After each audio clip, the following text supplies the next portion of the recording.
بسم الله الرحمن الرحیم. ناز و نیاز زن. ترجمه از پشتو. ناز و نیاز هر دو تعبیرهای از محبت و امیدند و خانمها که سمبول محبت و امید هستند هر دو دارند. شما این هر دویش را باید گرفتن به معنای غصب نی، بلکه به معنای قدرش کردن و از خود کردن. زن جنس لطیف است که ناز یک حصه مهم لطافتش است. اگر زن ناز نمی داشته باشد و یا ناز از او دور کرده شود، فطرتش معیوب، طراوتش پژمرده و حلاوتش بیمزه می گردد. لحاظا هوشیار باش که خانم خود را از ناز کردن نیندازی که این عمل خلاف تقاضای فطرتش است. فطرت خودت نیز به پرورش چنین ناز ضرورت دارد. ناز یک طفل، حتی ناز چوچه پیشک خوش انسان میآید. چه رسد به ناز یک انسانی لطیف و بس نازنین. خودت چطور میتانی که ناز یک انسانی لطیف و آن هم رفیق شیرین زندگیت رد کنی؟ با نگرفتن نازش نباید خود را یک موجود بی احساس، بی وقوف و چوب خشک و نمود کنی.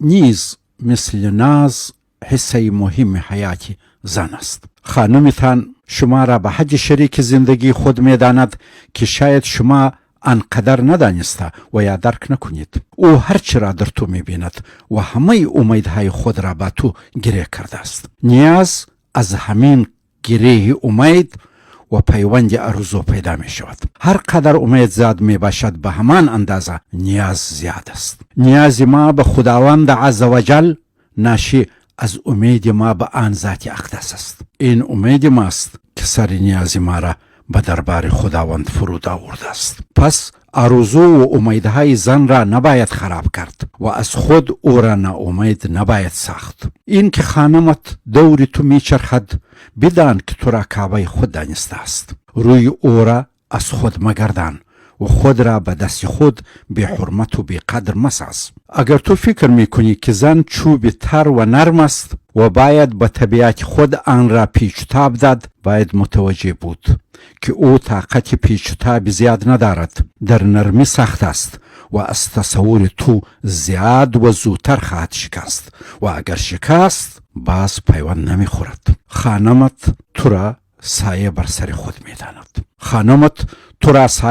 خود میداند. ولی متوجه باش که زیر سایه نشستن و زیر سایه نگه داشتن از هم فرق دارد. یک نفر از صحرای سوزان و یا از درو کردن گندم مانده و زله می آید و زیر سایه سرد یک درخت می نشیند و خستگی خود را رفع می سازد. با آن فرق دارد که یک چیز زیر سایه نگه داشته شود. اگر یک نبات همیش در زیر سایه نگه داشته شود، نمو نمی کند و بالاخره خشک می شود. رفیق زندگیت باید زیر سایه تو آرام و راحت بکند و هیچ وقت کوشش نکن که او را زیر سایه خود چنین نگاه کنی که نمو کرده نتواند و بالاخره این موجود لطیف خشک شود. در این صورت تو نه تنها با او ظلم می کنی، بلکه با خود نیز بد می کنی که دست شکسته را خود به گردن خود می اندازی. من می دانم تو خود را به حکم فطرت و تقاضای محیط نگهبان و مراقب زن و خانواده‌ات میدانی. حقم داری، همینطور است. ولی باید متوجه بود که بین مراقبت و پلیسی فرق است. به هر کار و هر حرکت خانم خود به شک منگر. بعد از ایقان و اعتماد بر شخصیت خانمت هر آن و هر روز بر او شک کردن روا مدار. انسان سهو می کند و خانم تو انسان است و سهو خالی نیست. از خانه خود استگاه و محاطه پلیس نساز. باید بدانی که زندگی در گذشت، اعتماد، خوشبینی و رواداری به پیش رفته می تواند. با امید زندگی خوش و کامیابیتان. فاروق اعظم.